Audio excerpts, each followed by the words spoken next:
जाते हैं।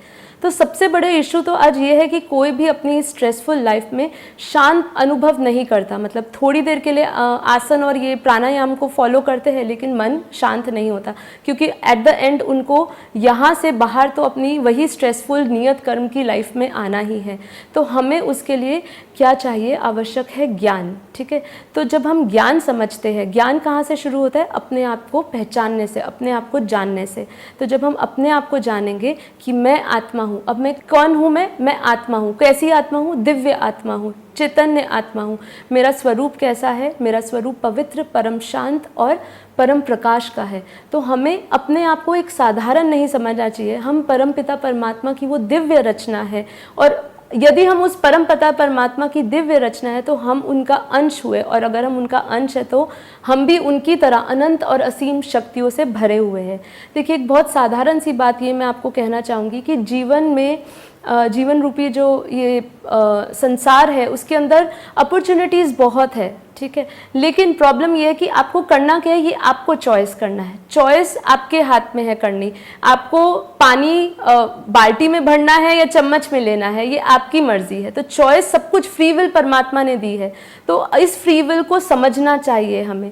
जब हम ये फ्री विल को समझ जाएंगे और अपना पर्पस ढूंढेंगे, क्योंकि खाना पीना भोगना ये तो एक नॉर्मल जानवर भी करता है, तो हम हैं कौन? हम हैं आत्मा। आत्मा परमात्मा का उस अंश। तो हम जब मेडिटेशन करते हैं तो मेडिटेशन में हमारा जो यहाँ पे हमें बेहद के ज्ञान में जो योग सिखाया जाता है वो ये सिखाया जाता है कि हम बेहद की परम परम परम आत्मा है, हम दिव्य आत्मा है, और हम इस बेहद की दुनिया से आए हैं। मतलब इस धरती से नहीं आए हैं, इसके ऊपर असीम दुनिया है, अनंत दुनिया है। इस धरती से ऊपर अनंत ब्रह्मांड है, अनंत गैलेक्सीज है, अनंत यूनिवर्स है, अनंत मल्टीवर्स है, बेहद की दुनिया है। मतलब जो इस आँखों से नहीं दिखती, इन आँखों से नहीं दिखती है। ठीक है, तो वो हमें समझना पड़ेगा, उसके बारे में सोचना पड़ेगा, अपनी बुद्धि का विस्तार करना पड़ेगा। अभी हमें साइंस भी समझा रही है कि वो मल्टीवर्स तक पहुँची है, उन्होंने मल्टीवर्स के चित्र भी दिखाए हैं। तो हमें समझना पड़ेगा ये दुनिया कितनी बड़ी है, हम अपने आप को सीमित करके नहीं रखते। अब वापस मैं अगर आपको योग पे आती हूँ तो हमें ये, मैं आपको ये इसलिए बता रही हूँ कि हमें ये पता होना चाहिए, हमें मान लेना चाहिए कि हम इस धरती के नहीं हैं। सबसे बड़ी दिक्कत यही है कि हम ये बांध के रखा है हमने अपने आप को बॉन्ड में कि हम इस धरती के, इसलिए हम इससे ऊपर के बारे में नहीं देख सकते। हमने सब कुछ ये शरीर को ही मान के रखा है, क्योंकि ये दुनिया 5 तत्व की है, इसलिए दुनिया भी हमें, इसलिए हम ये शरीर को भी हम ज़्यादातर समय शरीर के बारे में ही सोचते हैं, आत्मा के बारे में नहीं सोचते।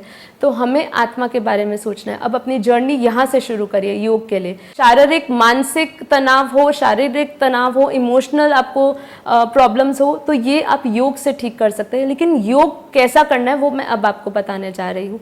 आपको योग कैसे करना है? सबसे पहले आपको अपने आप से, पूरी दुनिया से डिस्ट्रैक्ट होना है। तो अभी हमें शुरू कैसे करना है योग, मैं आपको ये बताना चाह रही हूँ कि हमें सबसे पहले करना क्या है, हमें पूरी दुनिया से डिस्कनेक्ट होना है। ठीक है, अब डिस्कनेक्ट होने के लिए हमें अलग अलग आप इसके लिए साधन यूज़ कर सकते हैं। आप कुछ